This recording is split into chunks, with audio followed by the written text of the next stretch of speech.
बिस्मिल्लाहिर्रहमानिर्रहीम। अस्सलामु अलैकुम नाज़रीन। डीमोनेटाइजेशन क्या है और पाकिस्तान की मैशत से अगर 5000 का नोट ख़त्म करने से क्या होगा और पाकिस्तान की मैशत में क्या इस इक़दाम से बेहतरी आ सकती है, आज की वीडियो में ये डिटेल से आप सुनेंगे कि पाकिस्तान के अंदर अस्तगफिरुल्लाह क्या हालात चल रहे हैं।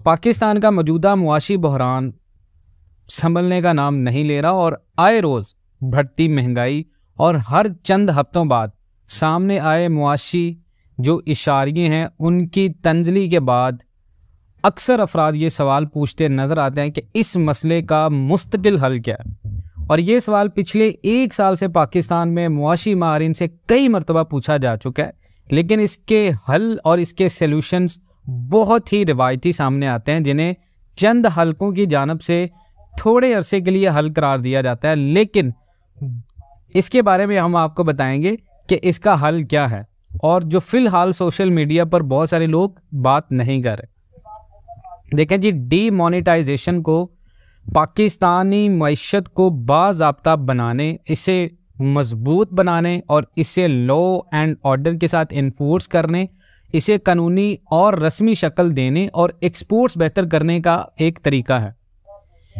8.5 खरब रुपए मुल्की मईशत में मौजूद हैं और लोगों के पास कैश तो है, उसकी कंजप्शन भी हो रही है, लेकिन ये इनफॉर्मल मईशत का पैसा है, यानी जो टैक्स दिए बिना फॉर्मल मईशत की कंजप्शन बढ़ा रहा है। और यही मसला है पाकिस्तान में, जब पैसा सिस्टम से बाहर है तो इसे पैदावारी यानी प्रोडक्शन कामों के लिए इस्तेमाल नहीं किया जा सकता। अगर ये 8 खरब रुपए बैंकों के पास वापस आ जाएं या चलें 4 या 5 खरब ही आ जाएं, तो आपके पास इजाफी रकम होगी जिसका इस्तेमाल किया जा सकता है। इस वक्त 5000 के नोट को डीमोनेटाइज करने की ज़रूरत है। कह दें कि 6 महीने बाद ये नोट नहीं चलेगा, बहुत लोग रोएंगे, लेकिन वही लोग रोएंगे जिनके पास 5000 का नोट होगा। इससे ये होगा कि लोग बैंकों में पैसा जमा करवाना शुरू कर देंगे और इस पैसे को एक्सपोर्ट इंडस्ट्री के लिए इस्तेमाल करेंगे। अब देखें, इसमें मज़ीद अगर आप तफसील की बात करें तो जाहिर है कि इस बारे में मज़ीद सवालात उठेंगे, जैसे कि पाकिस्तान में अक्सर लोगों के बैंक अकाउंट्स नहीं हैं, तो ऐसा फौरी तौर पर एग्जेक्टिव ऑर्डर के ज़रिए किया जा सकता है।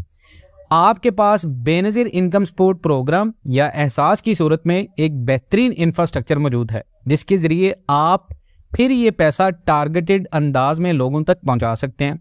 यहाँ बहुत सारे सवालात जन्म लेते हैं कि इस हवाले से हमसाया मुल्क इंडिया की मिसाल भी हमारे सामने है, जहाँ आज से लगभग 9 साल पहले वज़ीर आज़म नरेंद्र मोदी ने इस किस्म की पॉलिसी के तहत 500 और 1000 के नोट ख़त्म करने का ऐलान किया था।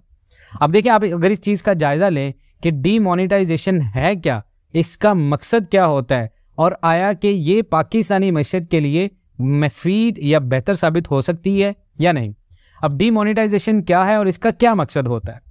डीमोनेटाइजेशन एक ऐसा प्रोसेस होता है जिसमें कोई भी हुकूमत एक मखसूस किस्म के बैंक नोट को अपनी इकोनॉमी से ख़त्म करने के लिए एक पॉलिसी बनाती है और इस पॉलिसी के तहत वो जो एक फ़िक्स मखसूस बैंक नोट होता है उसकी जो एक्सपायरी होती है वो मुकर्रर कर दी जाती है और आवाम को इसके बारे में एक मैसेज दे दिया जाता है कि इतने अरसे बाद इस करेंसी नोट को इस्तेमाल नहीं किया जा सकता, यानी मार्केट में ये काबिल कबूल नहीं होगा।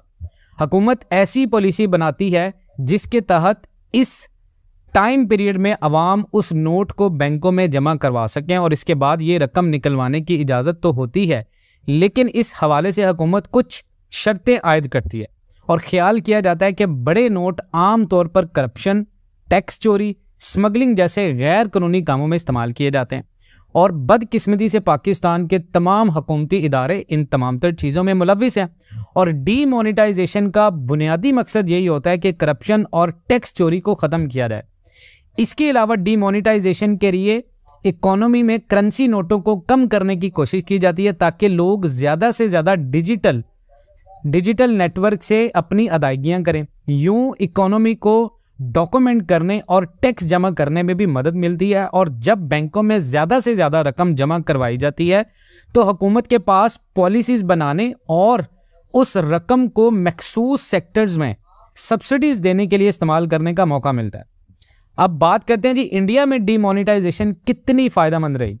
इंडिया के वजीर आजम नरेंद्र मोदी ने 8 नवंबर 2016 को शाम 8 बजे इंडियन कौम से खिताब में ये बात कही कि मैं 500 और 1000 रुपये के नोट ख़त्म करने का ऐलान कर रहा हूँ।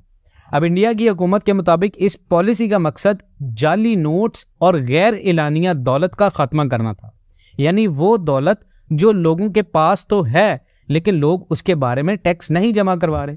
अब इस ऐलान के चंद घंटे बाद यानी रात 12 बजे उन नोटों की कदर ख़त्म हो चुकी थी, लेकिन लोगों को उन्हें अपने बैंक अकाउंट्स में जमा करने की इजाज़त थी और इस रकम को वो कुछ शर्तों पर निकलवा सकते थे।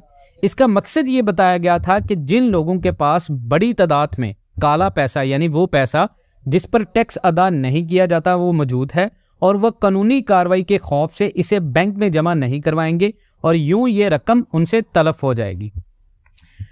इसके बाद उन्होंने एदादो शुमार के मुताबिक तकरीबन 99% ऐसी रकम जो गैर टैक्स शुदा थी अगले चंद माह के दौरान बैंकों में जमा करवाई गई, यानी ब्लैक मनी तलफ करने का मकसद पूरा नहीं हो सका। और इसी तरह जाली नोट इकोनॉमी में डीमोनेटाइजेशन के बाद भी मौजूद रहे और उनमें कमी नहीं आई। इसी दौरान हुकूमत की नाकस हिकमत अमली को तनकीद का निशाना बनाया गया था और इसके बायस आम आदमी को पेश आने वाली मुश्किलात बहुत ज़्यादा ज़ेरे बहस आई थी। हुकूमत को ये मालूम ही नहीं था कि किस शक्ल में कितना ब्लैक पैसा मौजूद है और उनके इस पॉलिसी की वजह से इनफॉर्मल यानी सेक्टर में बहुत सारे लोग नौकरियों से हाथ धो बैठे, जबकि ज़राअत का शोबा भी बहुत ज़्यादा इंडिया में मुतासिर हुआ। अब इंडिया में इस पॉलिसी का एक और फौरी असर कैश की कमी की सूरत में भी सामने आया था, जब लोगों की लाइनें बैंकों के बाहर दिखाई दे रही थी। नरेंद्र मोदी की इस हिकमत अमली को अपोजिशन जमातों की जानब से बहुत ज़्यादा शदीद तनकीद का निशाना बनाया गया, लेकिन कुछ मुआशी माहिरीन ये भी समझते हैं कि इसके बायस इंडिया की मईशत को दूर दरस बहुत ज़्यादा फ़ायदे ज़रूर हुए।